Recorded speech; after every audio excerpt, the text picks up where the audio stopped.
Good day to all. Welcome to Straight Talk with Greg Middleton. My name is Alexandra.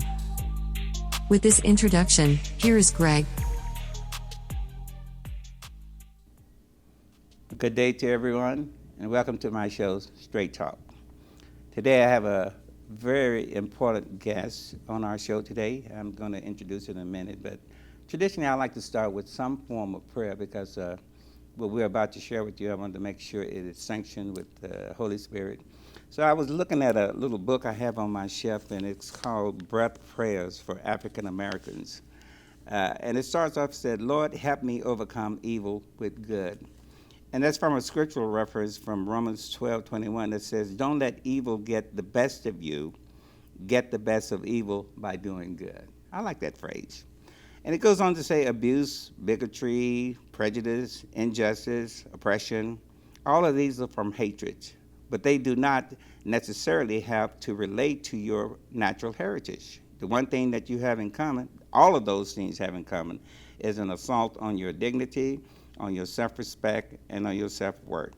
So in other words, like I said, speaking about a subject like what we're about to talk about, I don't want us to be defined by hatred. I want us to be more defined by God. So I'd like to start this off by introducing my guest today, who's Dale Yarbrough. I'm going to read a little bit of his most impressive bio.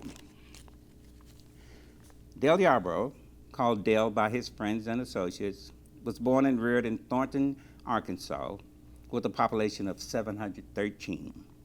He attended segregated schools in Calhoun County High School and later on University of Arkansas Pine Bluff, which was formerly A.M.N. That N we're going to talk about in a minute.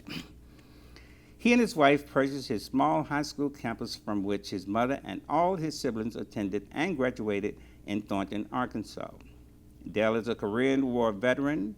He was an educator in Yarbrough and in Pasadena Public School District for more than 30 years before retiring in 1994. He served as a teacher, a school principal, a district administrator, director of PUSD's court-ordered desegregation program during the 1970s. He directed highly successful California state mathematics and reading demonstration programs, which was a model for the state of California.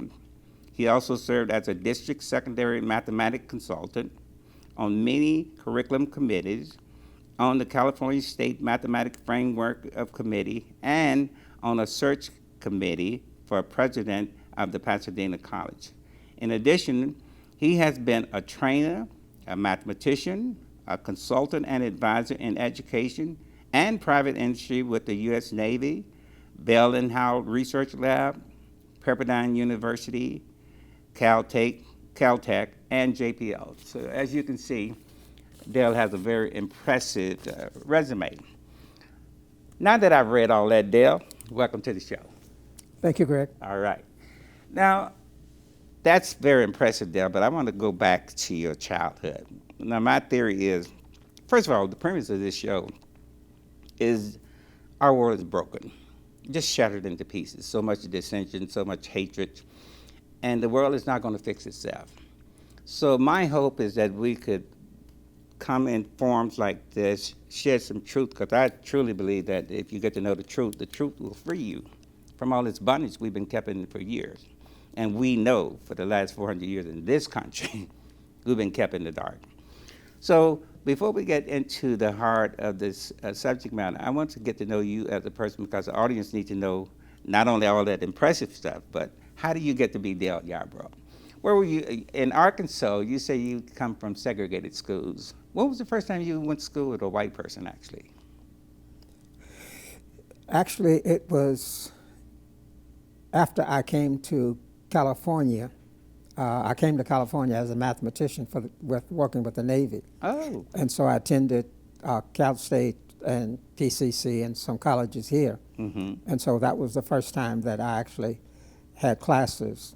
So all your time in Arkansas, you couldn't go to school with white people? Correct, yeah. Wow. I mean, it sounds funny hearing it. This was pre-Brown versus the Board of Education. Oh, okay. Now, and people don't know this, Dale, that segregation was it by law? Yes. During our days? Yes. How did they pull that off? You had told me something like they didn't consider us fully people, so they could do anything they wanted, right? Right. See, people also forget that there are no provisions in the Constitution Mm-hmm.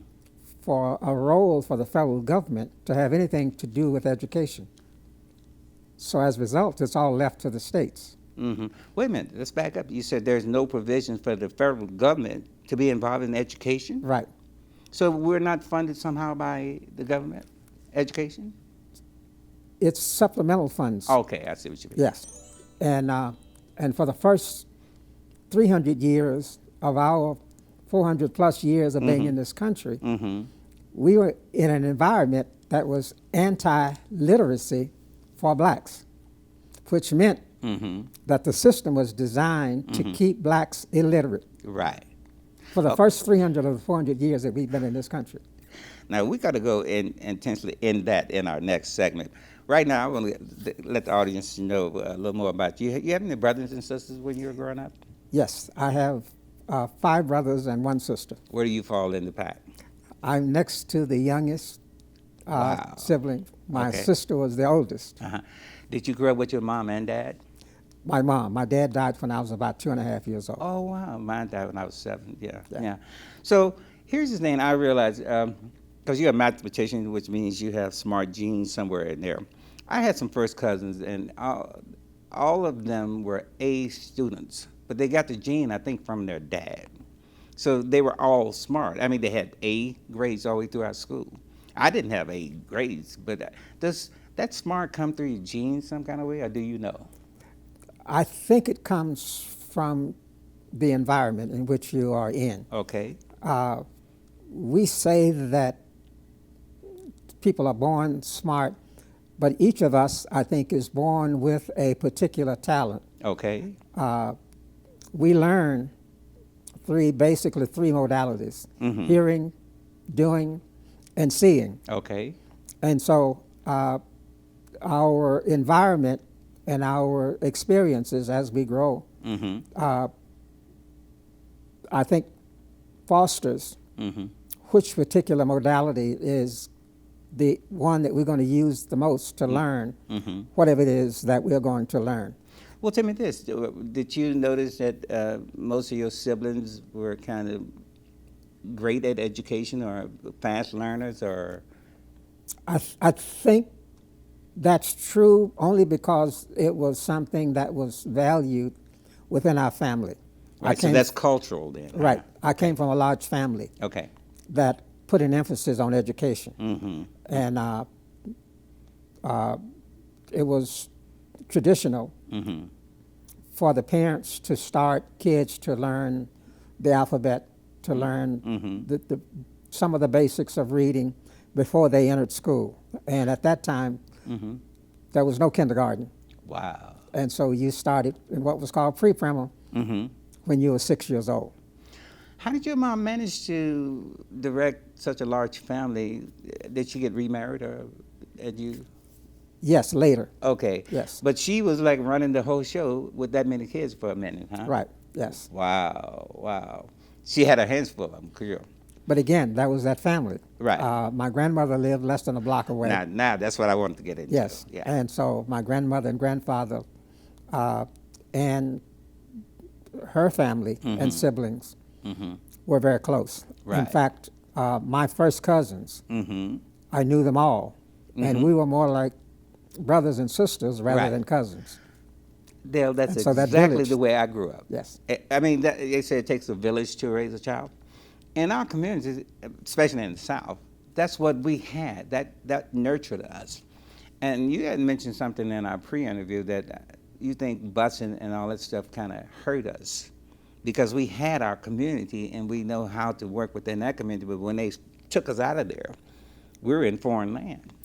Well, I think the other thing that people forget is that in those communities, Mm-hmm. economically, it was diverse Right.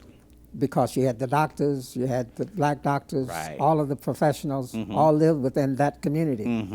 Mm-hmm. And so after desegregation, many of those professionals Right. that were blacks left and went outside of the neighborhood Right, right. and left those that didn't have the means within the black communities. Right. Well, they left basically, I guess, in pursuit of more opportunity and more money and things But also like that. the housing. And so it was considered to be upward mobility. How was it like in your school environment? Like you say, you grew up in an all-black elementary school, junior high school, high school. Like I said, as an educator, in fact, I taught just a short period of time. You have smart students and you have students who are just kind of like deadbeat. You know what I mean? Were you among the higher in your class when you were growing up? We had no ability grouping. One of the interesting things was that because of the size of the school, each teacher had to have 2 grade levels in his or her classroom. All in the same room? All in the same room. So I did first and second grade. I did first grade in the same classroom with the second grade, taught by one teacher. And that was the case all the way through even through high school. So it was like basically 2 grades in one room. Right. Now, if you only had 713 in the whole population, how big was your school? How many people were in the school itself?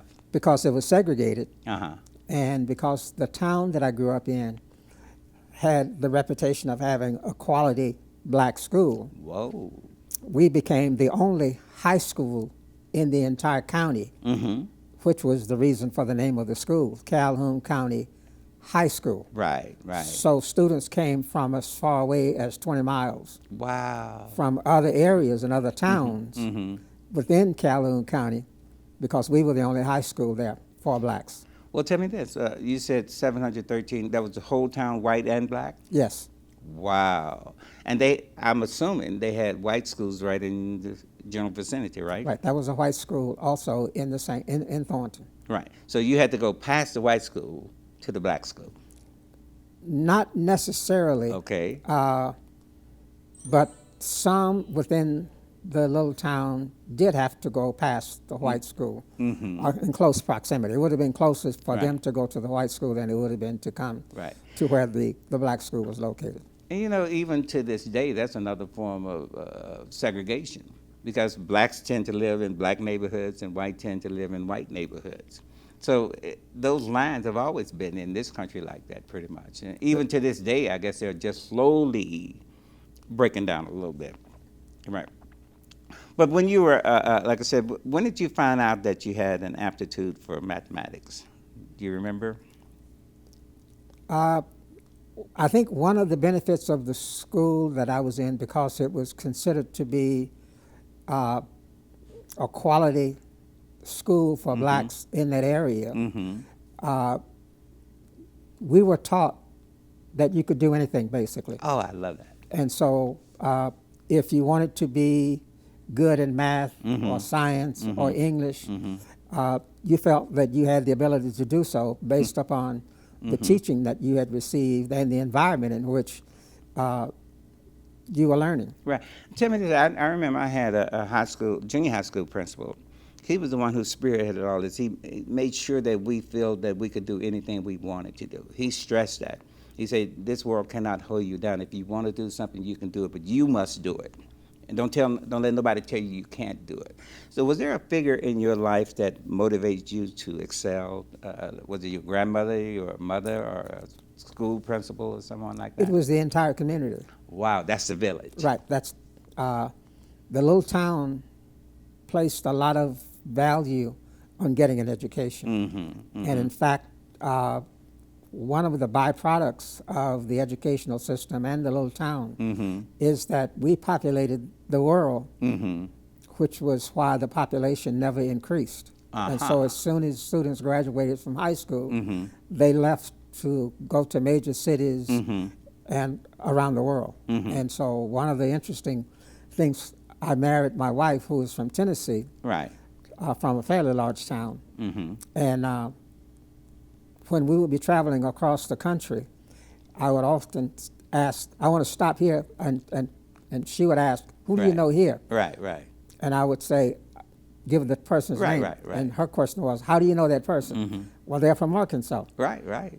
And so, and she couldn't really visualize Right. that a town that small Right. could have people that I would know all over the United States. Yeah, I know. In fact, did you meet your wife while you were in Arkansas or while you were in college? I met her after I had finished college. Okay. We were first-year teachers in Lilburn, Missouri. That's where I met her when I did my first stint of teaching in Lilburn, Missouri. Now, I told the audience that you are a friend of mine, so I can also tell them that I walk with your wife every morning, 5 days a week. So she's a get up and go, and she walks so fast, sometimes I have to try to catch up with her. Don't tell I told you that. But how many children you have, Del? I have 3. 3. And here's, I happen to know, but all of them have a college education, right? Correct. How did you manage that? Did y'all have to get student loans or grants or anything like that? No. When my first child was 6 months old, when I first got to California as an employee of the Navy, I took out policies, endowment policies, that would provide, that I could use to provide her an education, so I would have the money by the time she was 18 years old. Wow. And the policy would be paid in full in 20 years. But I could borrow against it or pull the money out of it. Yeah, I really like this because you are really what I would consider a model. That as we're trying to pull our people together, black people specifically, how do we model something like that so we can teach it? You know, because it's not normal in our communities where, well, both of you were educators, number one. So Yes. education was highly pushed throughout your children's years, weren't they? Yes. Yeah. They didn't have an option to screw up. Right. Really? You know?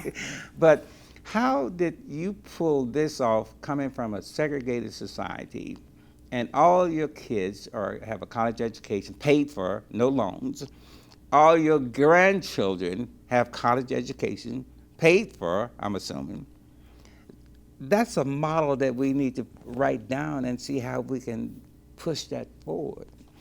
Is there any kind of key that you think, besides just education, you know, being educated? Well, I think it's a plan that you put in. It's almost like developing a savings plan. Okay. If you plan for it, and it's like if you were planning on going to San Francisco, once you make the decision that that's your destination, Right. then you can plan how you get there. Right. But if you don't plan that you're going to San Francisco and you don't have a destination, then you can't plan for it. And so how do we get people to establish a destination? Right. And if education is one of those destinations or outcomes that you can convince them that it's important, then wherever they are, they can begin to plan to make it happen. Well, see, this is so important because, see, you have a structured mind, being a mathematician. So you think in terms of structure. But a lot of our people, specifically all throughout slavery and segregation and stuff, we were kind of pushed apart and divided. You know what I mean? We weren't allowed to assimilate and come up with plans like that. We had to believe in ourselves inwardly and do what we did to, you had to rise up out of the mud by yourself, in spite of the odds. But not really. You don't rise up by yourself. Okay. That goes back to the concept that you mentioned earlier. Okay. The village. Ah. Are there people within that village that Right. can help you establish an environment Mm-hmm. where you look and plan, Mm-hmm. but also develop the mindset of delaying gratification? Okay. And so that way you can orient people to be outcome based rather than impulsive. Right. Now, you said something very important, that you said delaying gratification. Now, most of our people come from nothing. So you're delaying something you never had, almost, you know what I mean? Because most of us grew up in, especially from the South, in rather poor circumstances. Now, there were some not, but the majority of us were less than wealthy. We can say that safely, right? Right. You know, so, but I'm trying to think, Dale, because like I said, you are such a model that I think needs to be emulated. And I think as we sat down, in fact, you and I were talking about how we can get think tanks together. How can we pull our people together? How can we share information and knowledge so that other people can grow the same way? I think personally, and like I said, we got to stop looking at the government or other people to save us. I think within that village thing, which unfortunately it doesn't seem to be around as much anymore. Do you think we still have a black village? Well, I'm not sure that this country has communities anymore. We have Right. areas that we call residential areas, Right. but not true communities. Right. Well, people actually know each other Right. and get along. And that's community implies common, Mm-hmm. where people have a lot in common and look out for each other. Mm-hmm. But in terms of how do you change the habits Right. of individuals to the point where they no longer seek the instantaneous Gratification. and can delay gratification, that comes with short-term outcomes that are identified, and having them obtain those short-term outcomes so they can actually see that they have the ability to do that. But if you don't have that experience, Right. and you don't have that mindset, then you don't have that as part of your toolkit Right. on which to work with. And schools are very good at, in many instances, not giving that toolkit, Right. Right. because the model basically is to teach in a way that you are regurgitating rather than being a problem solver Right. or looking at whatever you're learning and having what's called criterion reference instruction, where you have objectives that you are meeting on a day-to-day basis, where you can actually see what you've accomplished based upon the outcome that's been identified for you for that particular day. You know, we're going to get a lot more into education in our next segment, but I'm just trying to get off into the background of all this stuff now. Looking at us as a people, just say we're from tribal-like cultural, would that be kind of accurate? Our heritage go back to some kind of tribal-like mentality? Well, the African experience Right. is centered around villages. Right, right. If you were to go to Africa 20 years ago, and another country that would be very similar, if you were to have gone to China 20 years ago, Right, right. you would find that there are no houses facing the street. They're all facing a courtyard, Wow.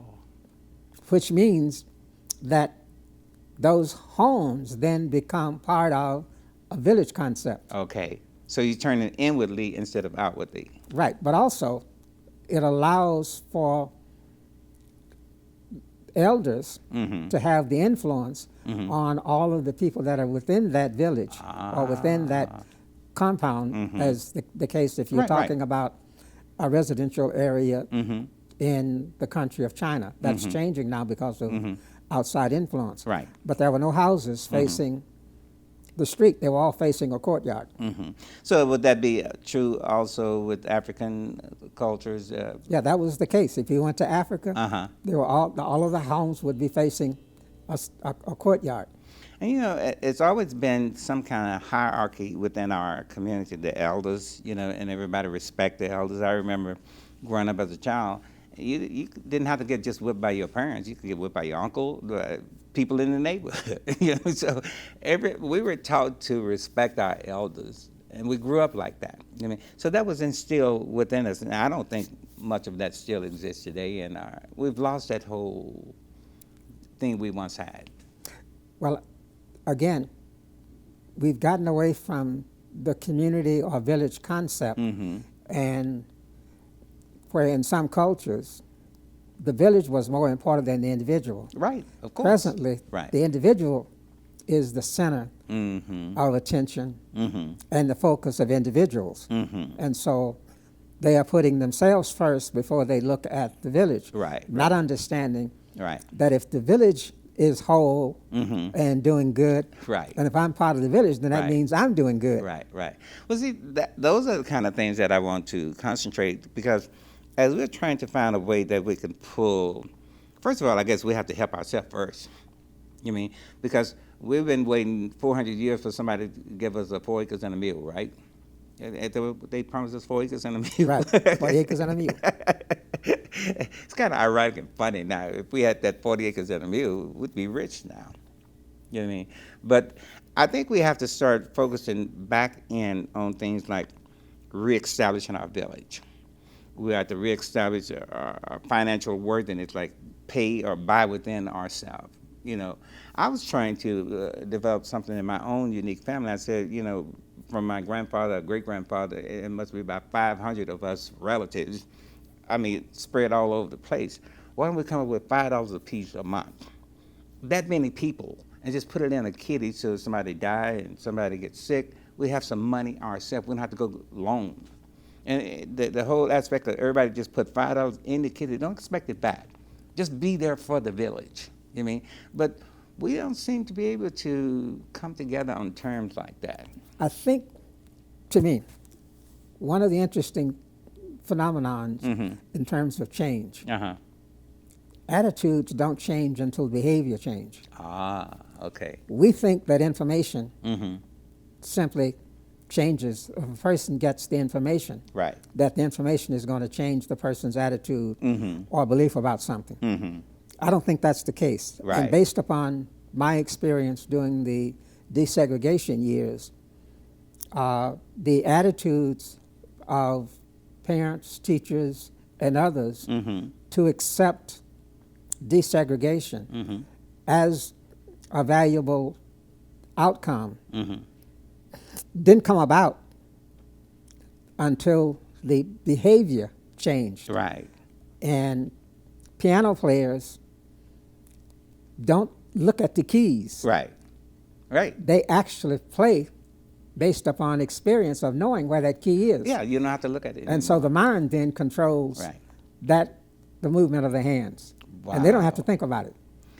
They'll look at this, and this segment's already over. It's like 7 seconds and we're out of here. But that sets us up for the next segment, because we're going to go straight off into education, what can be done, and how can we improve in this current environment. So thanks for segment 1, and we're going to go straight into segment 2. All right. Thank you, Dale.